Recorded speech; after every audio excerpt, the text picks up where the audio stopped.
Maligayang pagbabalik sa Rai Movie Recaps. Narito na naman po tayo para sa isa na namang magandang palabas na pinamagatang Money Heist, Korea Joint Economic Area na pinalabas noong 2022. Ito ay patungkol sa isa grupo ng mga matatalinong magnanakaw na nilusob ang pinakamalaking money printing bank ng Korea para ipamigay ang mga pera sa mga naghihirap na mga tao. Kaya't ano pa ang ating hinihintay? Sit back, enjoy and relax labyo. Nagsimula ang serye kay Jongso, isang babae mula sa North Korea na masayang sumasayaw sa musika ng BTS, isang sikat na South Korean boy band. Kahit na siya ay mula sa North Korea, si Jongso ay tinatangkilik ang K-pop at nanonood ng mga palabas sa South Korean TV mula noong siya ay bata pa. Isa siyang skilled shooter na nagtatrabaho bilang isang sundalo sa North Korean Army, ngunit nagbabago ang mga bagay kapag nagpa siya ang North at South Korea na magtulungan para mapabuti ang kanilang ekonomiya. Nangangahulugan ito na pagsasamahin nila ang kanilang mga sistema ng pera at pahihintulutan ng mga tao mula sa parehong bansa na magtrabaho at magsimula ng mga negosyo kahit saan. Nakikita ito ni Jong bilang isang pagkakataon para sa isang mas mahusay na buhay na may mas malakas na ekonomiya. Kaya nagpasya siyang umalis sa militar at lumipat sa South Korea upang magsimula ng bago. Sa kasamaang palad, ang mga bagay ay hindi naging tulad ng pinlano para kay Jong kaya sa South Korea. Niloko siya ng kanyang immigration agent ng isang peking bahay at trabaho, kaya kailangan niyang magsimula ulit sa simula at gumawa ng iba't ibang trabaho para lang mabuhay. Araw-araw, nagtatrabaho siya ng maraming trabaho upang mabayaran ang kanyang mga bayarin at gastusin. Sa maghapon, naghihintay siya ng mga mesa sa isang restaurant. At sa gabi, nagtrabaho siya bilang isang entertainer sa isang nightclub. Patuloy niyang pinag-iisipan ang kanyang mga desisyon at nakaramdam siya ng hindi kasiyahan sa kanyang buhay. Isa pa, simula nang pumasok si Jongso sa nightlife, madalas niyang nasaksihan ng mga marahas at gangster na umaasal at nang-aasar sa mga babae.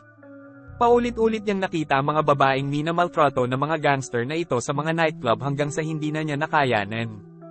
Isang gabi, nasaksihan ng isang batang babae na labis na nasaktan ng mga gangster, nagpasya siyang lumaban. Isa-isa niyang hinarap ang mga gangster, at nakuha pa niya ang kanilang mga baril at barilin sila. Matapos iligtas ang batang babae, umalis siya sa nightlife scene at bumaling sa maliliit na krimen upang mabuhay.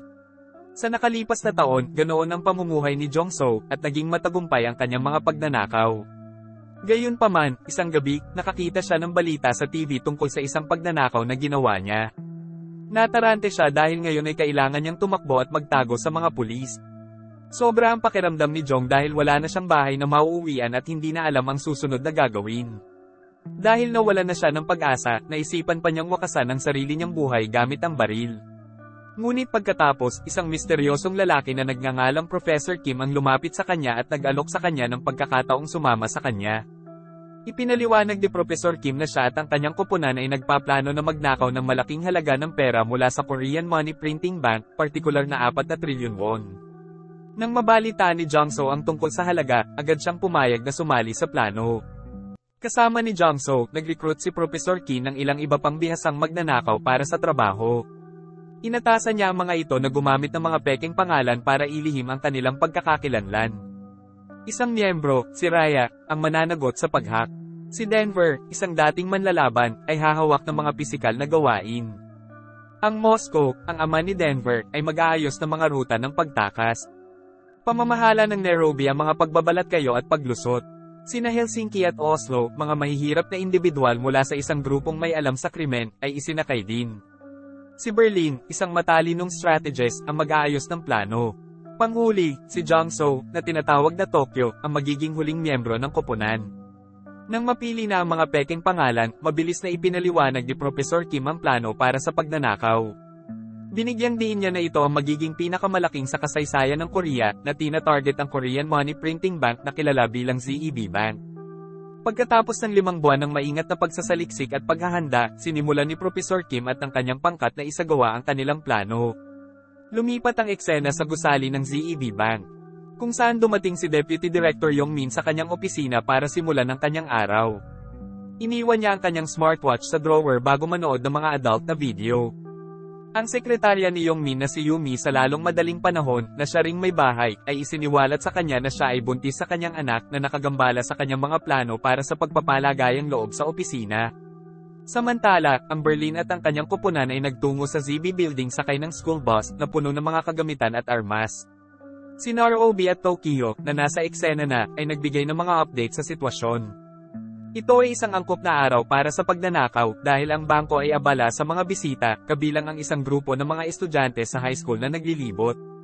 Nangangahulugan ito na hindi magmadali ang mga pulis o ilagay sa panganib ang mga hostage kapag nangyari ang pagnanakaw. Matapos matiyak na ligtas ang sitwasyon, sinimulan ng Berlin at ng kanyang koponan ang kanilang unang plano na nahijack ang isang money transfer truck at ruta patungo sa ZB Bank. Gumamit ng isang maingat na binalak na diskarte, pinahinto nila ang truck gamit ang isang hadlang at ginulo ang mga komunikasyon ng mga kawani ng bangko. Sa pamamagitan ng pagpapaputok ng ilang putok, pinilit nilang lumabas ng sasakyan ng mga pulis at mga opisyal ng bangko. Pagbibigay ng kontrol sa Berlin at sa iba pa. Nang maalis na ang mga security guard, inutusan nila ang mga ito na isuko ang kanilang mga uniforme at ID para magkaila. Pinayagan nito ang pangkat ng Berlin na makapasok sa bangko nang walang anumang mga hadlang. Sa loob ng bangko, agad na kinuha ng Berlin at ng kanyang mga tauhan ang direktor ng bangko at iba pang opisyal na prenda. Samantala, nagsimulang mangalap ng mga hostage ang Tokyo at Nairobi, at tinipon nila sila sa isang lugar. Natuklasan ng Tokyo ang isang babaeng estudyante na nagngangalang Anki na nagtatago sa banyo. Kasabay nito, nahack ni Rio ang sistema ng seguridad ng bangko na hinaharangan ng lahat ng labasan upang maiwasang makatakas ang sinumang bihag. Matapos ay round up ang lahat ng mga hostage, mabilis silang piniringan ni Berlin at ang kanyang koponan at inalis ang kanilang mga cellphone. Samantala, sina Rio, Denver, at Moscow ay nagsimulang mag-drill sa bank vault upang maabot ang pera sa loob. Gamit ang mga kasanayan ng Moscow, na-deactivate nila ang alarm system ng safe at binuksan ang pinto nito. Nang makita nila ang dami ng pera sa loob, ipinagdiwang nila ang kanilang matagumpay na pagnanakaw.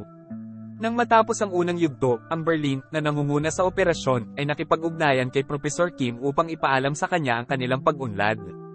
Habang isinagawa ng pangkat ng Berlin ang pagnanakaw, ginabayan sila ni Professor Kim mula sa isang malayong lokasyon. Kasunod nito, nag-trigger ang Berlin ng maling alarma sa seguridad para ilabas ang mga pulis sa pinangyarihan. Nakahanda ang Tokyo at ang iba pa sa pasukan, nagpaputok ng babala upang pigilan ng mga pulis nang hindi sila nasaktan. Gayunpaman, nang hindi inaasahang dumating ang mga pulis, sinimulan nilang barilin ang mga magnanakaw na ikinasugat ni Rio. Mabilis na tumugon, gumamit ang Tokyo ng mga smoke bomb upang magbigay ng takip at ligtas na maibalik si Rio sa gusali. Matapos i-secure ang gusali at abisuhan ng pulisya, inutusan ni Nairobi at ang iba pa ang mga bihag na magsuot ng katulad ng mga damit upang makisama. Binigyang diin ng Berlin sa mga bihag ang kahalagahan ng manatiling kalmado at hindi lumaban upang maiwasan ang sinumang masaktan. Ang balita ng pagnanakaw ay kumalat sa iba't ibang mga channel ng media na nag-udyok sa mga awtoridad ng North Korean at South Korea na magplano ng tugon. Isang lalaking opisyal na nagngangalang Yoon Chung-soo ang napili upang mamuno sa operasyon ng paghuli, habang ang isang babaeng punong negosasyon na nagngangalang Sun Mujin ay itinalaga upang pangasiwaan ang mga negosasyon. Makikipagtulungan si Mujin kay North Korean Police Chief Cha Moo-hyuk sa misyong ito. Nang marinig ang tungkol sa paglahok ng South Korea negotiator, sarkastikong tinanggihan ni Moo-hyuk ang desisyon, sa paniniwalang ang negosasyon ay hindi kailangan para sa isang kaso ng pagnanakaw. Gayunpaman, sina Woojin at Chung-soo ay sumang-ayon na unahin ang negosasyon bilang unang hakbang, isinasaalang-alang ang kaligtasan ng mahigit 50 hostage na nasa panganib. Habang kausap ni Woojin si Professor Kim, sinubukan ng mga pulis na i-trace ang boses niya para malaman kung sino siya. Gayunpaman, ginamit ni Professor Kim ang teknolohiya ng voice modulation. Kaya hindi nila siya matrace. Kahit na nakiusap si Woojin na palayain ang mga hostage, tumanggi si Professor Kim at maling iginiit na 4 lamang ang magnanakaw. Habang lumalalim ang gabi, nagpahinga si Woojin kasama ang kanyang kasamahan na si Dongkol upang pag-usapan ang kanilang plano sa pagharap sa pagnanakaw ng ZEB Bank. Bigla silang nagulat ng isang malaking grupo ng mga pulis ang palihim na pumasok sa bangko para tambangan. Nang makita ito, pumunta si Woojin kay Chung-soo, nagpahayag ng pag-aalala tungkol sa mapanganib na sitwasyon. Ipinaliwanag ni Chung-soo na si Moo-hyuk ang nagplano ng pananambang sa pag-aakalang 4 lamang ang sangkot na magnanakaw. Gayunpaman, binalaan siya ni Woojin na baka ito ay isang bitag na ginawa ng mga magnanakaw. Sa kabila ng kanyang babala, iginiit ni Chung-soo na sundin ang plano ni Moo-hyuk at hinikayat si Woojin na umalis. Habang si Chung-soo at ang kanyang koponan ay abala sa pagpaplano ng pananambang, nagpasya si Woojin na maghapunan kasama ang kanyang kasintahan na si Suno.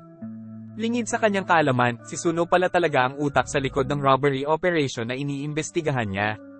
Bago ang kanilang relasyon, alam ni Suno ang papel ni Woo Jin bilang punong negotiator para sa pulisya ng South Korea na naglalayong gamitin ang kanilang relasyon upang makakuha ng impormasyon ng tagaloob sa kaso. Samantala, naghahanda na ang Berlin at ang iba pang mga tulisan para harapin ang Special Forces Unit na ipinadala ni Muyok. Maingat nilang pinlano ang kanilang diskarte sa pagtatanggol, inaabangan kung saan maaaring pumasok ang mga espesyal na puwersa upang harangan ang kanilang pagsulong.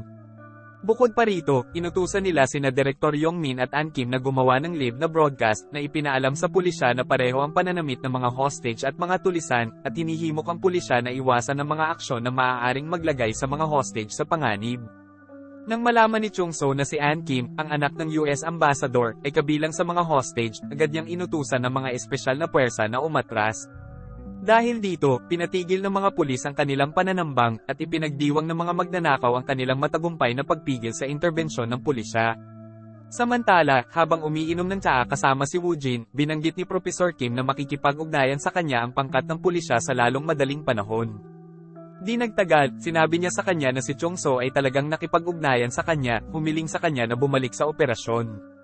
Matapos umalis sa bahay ng propesor, agad na nakipag-ugnayan si Mujan sa Berlin upang ipagpatuloy ang kanilang pangalawang plano, ang pamemeke ng pera.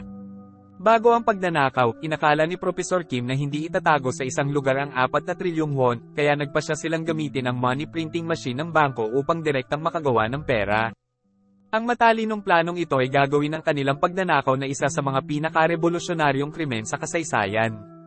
Habang nagpapatuloy ang peking operasyon ay inutusan ng Berlin ang kanyang koponan na hatiin ang mga hostage sa iba't ibang grupo. Ang ilan ay may pananagutan sa paghahanda ng pagkain, habang ang iba ay itinalaga upang tumulong sa pagbabarena para sa kanilang pagtakas. At dito na nagtatapos ang palabas natin para sa araw na ito. Maraming salamat sa panunood.